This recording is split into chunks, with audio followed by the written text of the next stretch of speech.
the truth.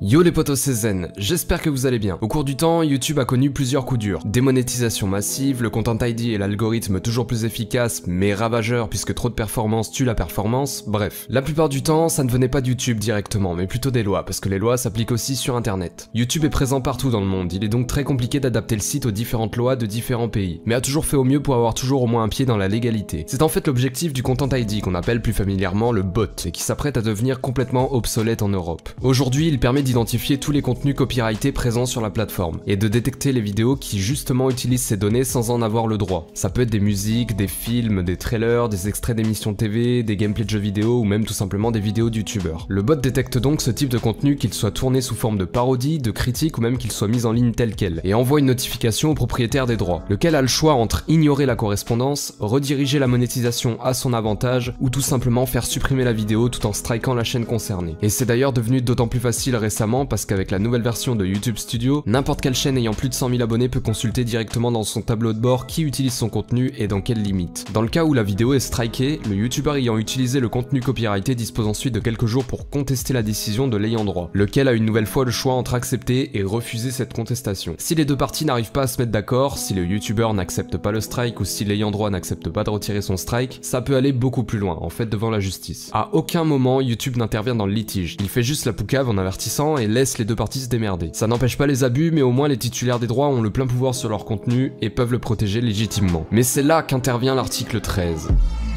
L'article 13, il concerne pas que YouTube et les youtubeurs, en fait il s'applique sur l'entièreté d'internet dans l'Union Européenne. Il est en pourparlers depuis maintenant plus de 2 ans, et une première version de cette loi a été votée en juillet, pour être remaniée en septembre et pour que la version finale soit définitivement votée en janvier prochain par les députés européens. Elle a pour but à la base de protéger les créateurs, de faire respecter au pied et à la lettre les droits d'auteur. C'est-à-dire qu'elle a pour but de forcer les gens à utiliser leur propre contenu pour pousser à la création. En soi c'est une bonne chose, mais c'est une mesure extrême. Extrême puisque l'article 13 veut que toute plateforme sur internet soit tenue à 100% responsable de ce qui sera posté par ses utilisateurs, et ce sans préavis. Ça concerne par exemple les gifs, les mèmes, les images postées sur Facebook, Twitter ou Instagram, les photos de profil des utilisateurs, les citations, extraits ou photos utilisées sur Wikipédia et bien d'autres choses. Cette loi veut que les plateformes aient le plein contrôle sur tout ça, et vous vous doutez bien, c'est absolument impossible pour la plateforme YouTube, parce que sur YouTube on upload plus de 400 heures de vidéos chaque minute. YouTube n'a ni la technologie ni les ressources humaines pour contrôler 9600 heures de vidéos par jour. Ils ont donc posté sur leur compte Twitter 6 vérités ignorées sur l'article 13. Je vous les résume. L'article nuit involontairement aux créateurs, parce qu'il oblige les plateformes comme YouTube à bloquer littéralement la plupart des mises en ligne. Ils disent aussi qu'ils reversent déjà près de 800 millions d'euros chaque année aux ayants droit de l'Union Européenne. Si l'article passe, cette somme serait démultipliée et obligerait donc YouTube à fermer sa plateforme en Europe. En soi, YouTube n'est pas contre cette loi, mais veut qu'elle soit revisitée pour que la responsabilité des droits d'auteur soit celle des ayants droit. Dans ce cas, rien ne changerait pour YouTube puisqu'il applique déjà cette règle grâce au Content ID. En clair, si l'article n'est pas remanié, les conséquences seraient désastreuses. Pour nous Français, on nous annonce que plus de 4 millions de chaînes seront bloquées. Presque plus aucun youtubeur ne pourrait se plier à cette règle et des milliards de vidéos, anciennes comme nouvelles, seraient supprimées. En clair, en France, il ne resterait que Vevo et les chaînes TV qui sont déjà protégées par leurs propres droits d'auteur. Et aussi les chaînes qui produisent des trailers, enfin bref. En clair, il ne restera que les grandes entreprises et YouTube ne deviendra plus qu'un outil commercial pour promouvoir des produits et des services. Nous, Européens, on n'aura plus accès au contenu mis en ligne en dehors de l'Europe.